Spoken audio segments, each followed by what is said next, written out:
Hello, I'm Amanda Rafuse, and this is Spark, the Upper Valley's new arts and culture program here on CATV. We're hoping to spark your interest in the arts by hosting one-on-one conversations that explore the depth and variety of culture here in the Upper Valley, to the amazing people who create and those who administrate, the artists who educate and the generous patrons who donate, the audiences, students, and consumers who enjoy and participate. Welcome to Spark. I am absolutely honored and delighted to welcome to Spark Mark Nelson. Now, Mark is a musician, a composer, an educator, an artist, a musicologist, and I would add a little bit of a philosopher.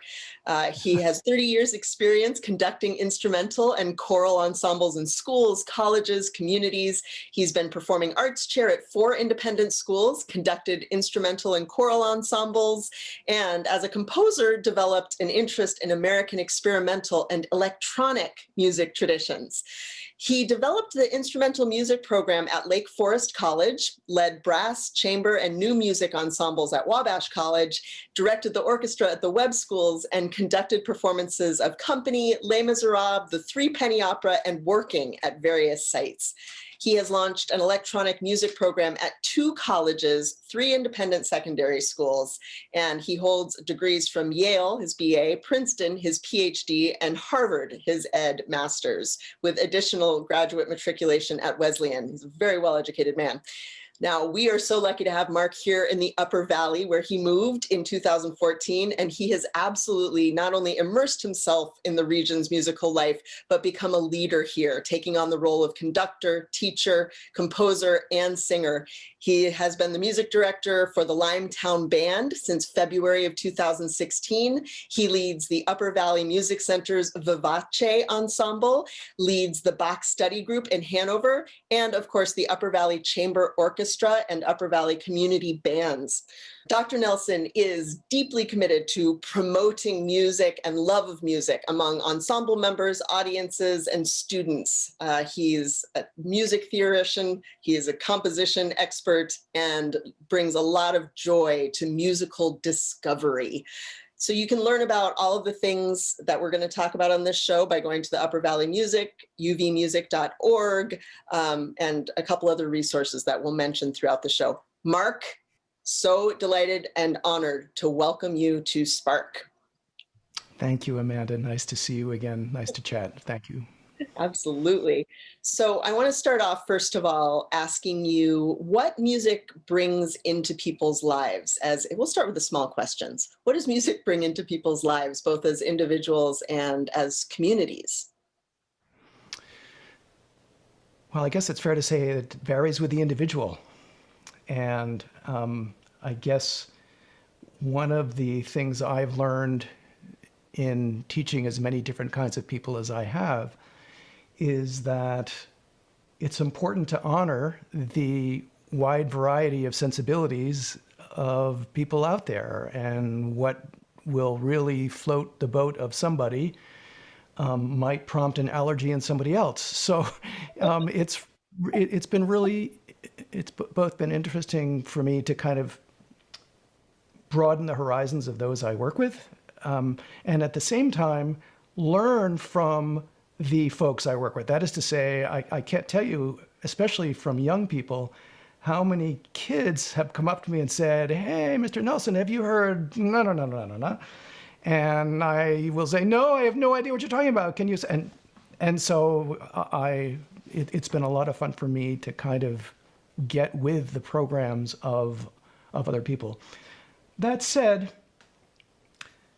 I think something ineffable and systemic happens with the music that most resonates with one. And I mean, of course, resonate is kind of a pun there, but I think it's a good word in that, well, one of my go-to theory guys, Ben Boritz, has this lovely phrase, listening is primal composition. Mm-hmm. And a corollary of that notion is that music doesn't express anything except maybe insofar as it expresses us. And that only happens when we as active listeners, as active participants, as attentive listeners, pay attention to the things that we really groove on, the things that really strike our fancies. And I guess if I think about that further,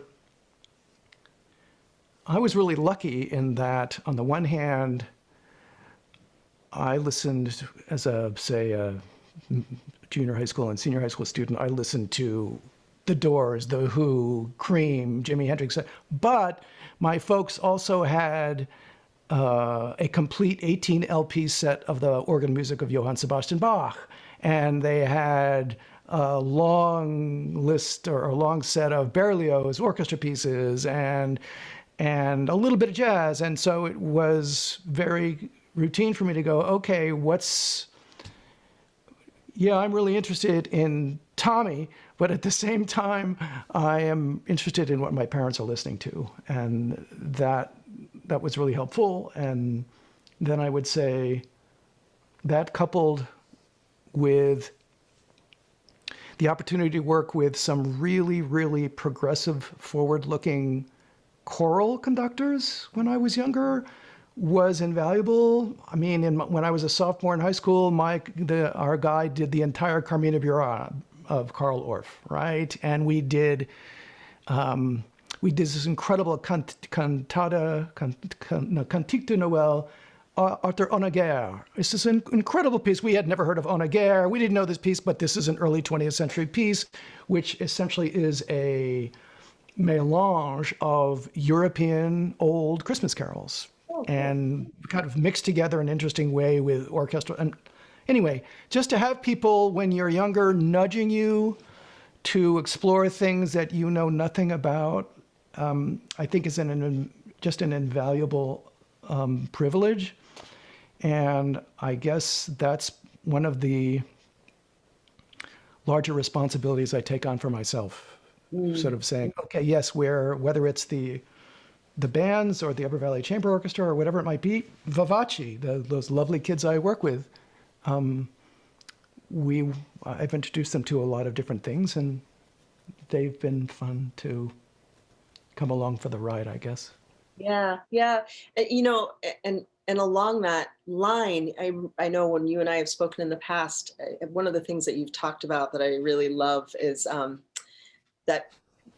that music provides an opportunity to literally change one's mind or change one's brain, and to pay attention to the moment, to be surprised, and to keep us from ossifying, which is such a great word. And I just wonder if you could share an experience from one of your classrooms or from one of the people that you work with in your various capacities as conductor, of a mind being changed through music. Sure. Again, and most of those mini statements, those mini jewels that you have just uttered, they all come from John Cage, right? So it was Cage who observed that art, not just music, but art is about changing one's mind. And he didn't mean, oh, I'm changing my mind because I once thought something was not interesting and now I think it's interesting. It's more like, no, the idea is if you are really present for the moment of experience, then your mind will be in the process of transformation. And the opposite of that would be this notion which Cage somewhat cheekily put as ossification. Yes, the statement that he made was, a lot of people think that contemporary music is irritating. Yes, irritating. That is keeping us from ossifying, right? So keeping us alive, right? Keeping our minds alive. Well, yes, my experience has been that, as we all know, I think, young kids are more supple-minded than adults. And in my experience has been that when I'm teaching electronic music, for example, I make sure that kids are introduced to a lot of what they might regard as fairly unusual musics from, say, the early 20th century and the mid 20th century. And my experience has been that young kids glom on more quickly, and the older kids take a little longer to get to the place where they think, oh, this is pretty cool, rather than, what the deuce is that? Get that away from me. So I've had some great experiences teaching electronic music to kids, particularly to high school kids. And yes, one of the things I have done is when I'm talking about different strategies of composition, different approaches to the craft of composition, I talk about John Cage, who was the subject of my dissertation. And one day, indeed, I put an 8x8 grid on a whiteboard because Cage uses the I Ching, or at least did use the I Ching in a good part of the 50s and early 60s as a source of chance, as a vehicle for producing chance operations and making chance-determined decisions in his music. And one day, one of my students came up to me cheerfully and said, "Hey, Mr. Nelson, do you know anything about Knight's tours?" And I said, "No, Amanda, I don't know what the deuce a Knight's tours. Tell me." And I should say that before she asked me about Knight's tours, she had played me a draft of her piece, which I could tell had a real logic to it. It was very arcane. It was very strange, but it was cool. I was like, okay, I have no idea what's going on here, but some logic is animating this thing. What is it? She says, it turns out this girl who was very interested in math had discovered that the Knight's tour was a chess puzzle. And the challenge is you place the knight, the chess piece, the knight, on the edge of the board at one of the squares on the edge of the board, and you move as the knight does, up 2, over 1, whatever, once and only once to each square on the chessboard. This girl had found a couple of websites which revealed some solutions. There are several, or many, I guess. So what she had done was to use one of the solution pathways as an algorithm for the ways in which pitches would move in her piece. I'm like, oh my God. It was like, and I would say it was and that just meant that up 2, over 1 meant, okay, if it's going to go to the right, I'm going to go up. If it's going to the left, I'm going to go down. I mean, it was very peculiar, but it was very cool. And it was just, she was doing this with 3 voices, so she did it 3 times. So she had this 3-part piece. It was like a Renaissance motet in circa the year 2000, animated by a very different sensibility from the sensibility that Josquin would have brought to a Renaissance motet. So I guess I would say there was an example, I think, where a process, exposure to a number of musics, which effectively what I was doing was giving kids permission, right? If there are so many ways of approaching music, and if they reveal so many different aesthetic stances, then it must be okay for me as a 15-year-old, I'm thinking for my kids, it's like, I can do whatever I want here. Right. And it may be interesting. So if I've done that, then I think I've won, right? I mean, if I've given a child a chance to walk down a path he or she has never walked before, and to, what is it that Christian Wolff, right? The guy who just retired from Dartmouth a couple of years ago, well, several years ago from the music department, and said, I mean, his music, or actually Cage said about Wolff's music, let me get that right. Cage said, Christian Wolff's music introduces people to energies they didn't know they had and puts them productively to work. Oh, right? This is really a beautiful thing, I think. And if it's true in a kind of corollary way, if it's true that the purpose of education, not just music education, but education, is to help a student discover his or her genius and then develop that genius, then it turns out, I think, it's kind of crucial it's helpful to get kids out of their comfort zone, to introduce them to things they never had seen before or heard before, and move to there. I mean, I'll give you another example, though it's not a musical example. It sort of is. I was teaching a class on world religions at another private high school. And because I'm interested and because Cage was interested, I spent a chunk of time on Zen Buddhism. Mm-hmm. And after having the kids read about a week's worth of morsels in Zen, I said, okay, do a creative project in any medium in which reveals what you've learned about Zen in this past week or 10 days. Okay. And this young woman comes up to me and says, okay, I've got a project. Can I show it to you? I said, sure. So she takes me into a room. She's got a blank piece of paper, completely blank piece of 8 paper. She moistens the center. Okay, she moistens the center, and then she takes a match to it. And so, so parts of this thing burn and parts of it don't, but at the end of the day, she ends up with a hole in the center of the page and an intact rest of the page, and that's her project, right? And I'm going, I had to kind of stop myself and take a breath and go, what?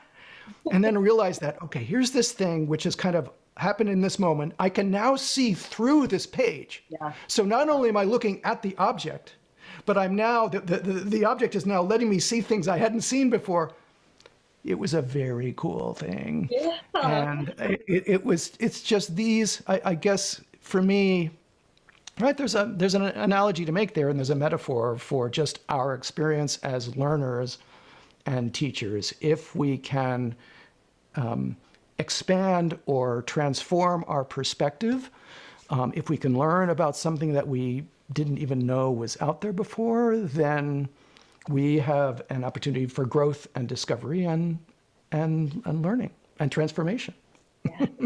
Yes. And we have so many opportunities for that here in the Upper Valley, through participation in one of the myriad things that you're the conductor for, the orchestra, the bands, the ensembles, but also through participating in the arts by going to see concerts or now live streaming. There's just such a availability of live streaming.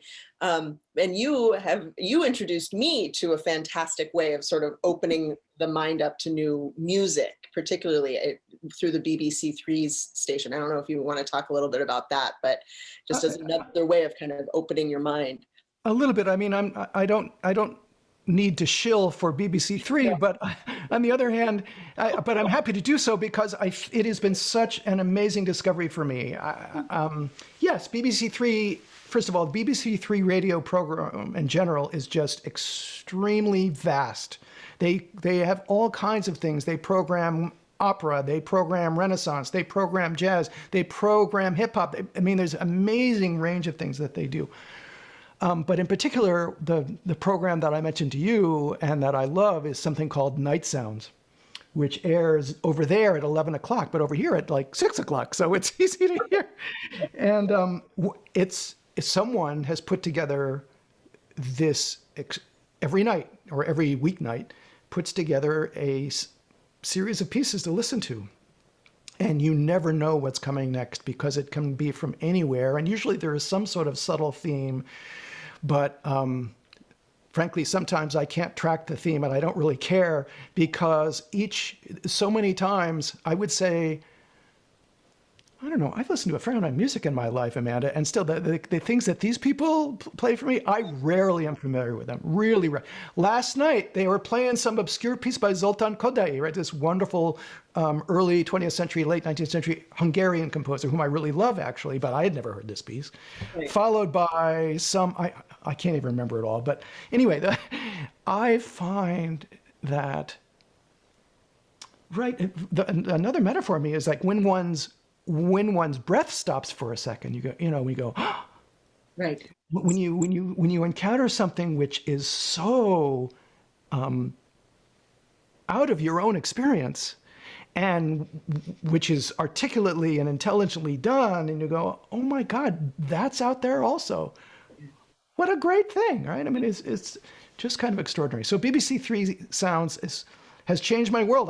That's about my only radio station these days because they do so many different kinds of things. I mean, I happen to be, they broadcast evensong from British cathedrals, right? Once in a while, it's like, the British really do choral music in a very special way. So it's really sweet to latch on to what they're doing. Well, and you should know too that I found that there's a playlist on Spotify for the BBC Night Tracks. So that's cool. just another way for people to listen again as you're out for a walk, or if you're not at home or in your car, actually able to listen to the radio or on your computer. That there's that option as well. And that's just a simple thing that people can do. But you've spoken about music as a way of expanding our definition of and understanding beauty. And I'm going to quote you quoting Annie Dillard, because it really hit me when you said this to me.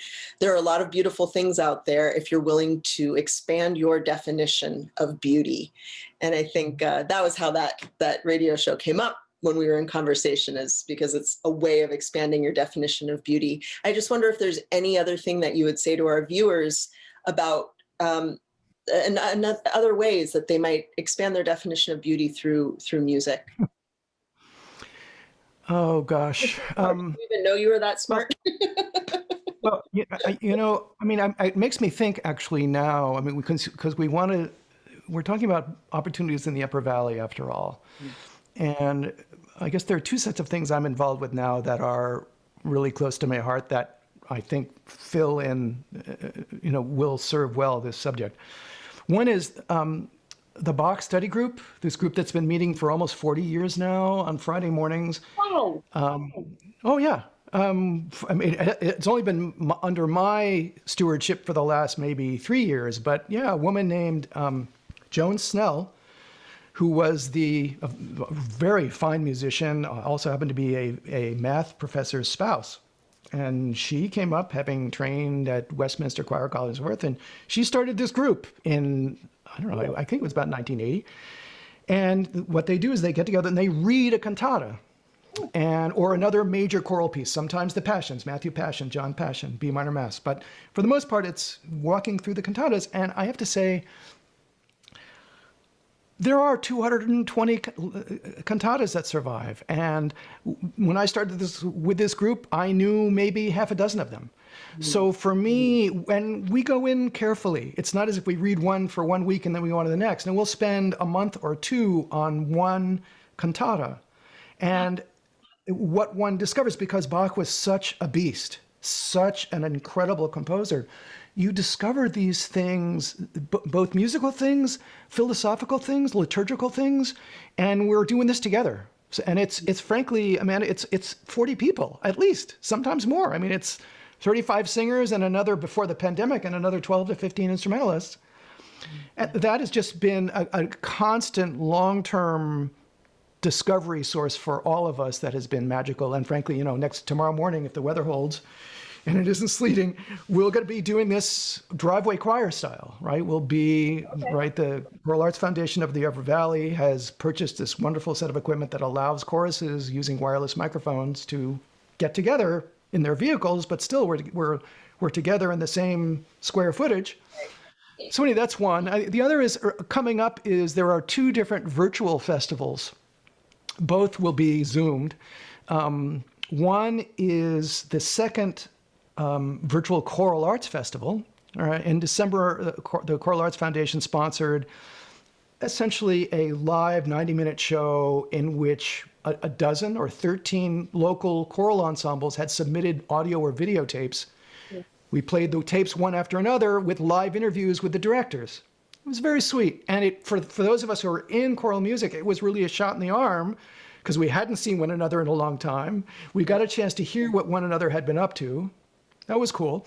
And then in the same spirit, I thought, oh, that's a good idea. Let's do the same thing with the New Hampshire community bands. So we are gonna, a group of us are now doing a virtual showcase of community band music on, I think it's Sunday, June 6th. I think that's right. No, that's the choral.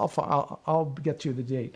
Okay. But anyway, the idea is the same thing. We asked a number of community bands to send us either video or audio tapes.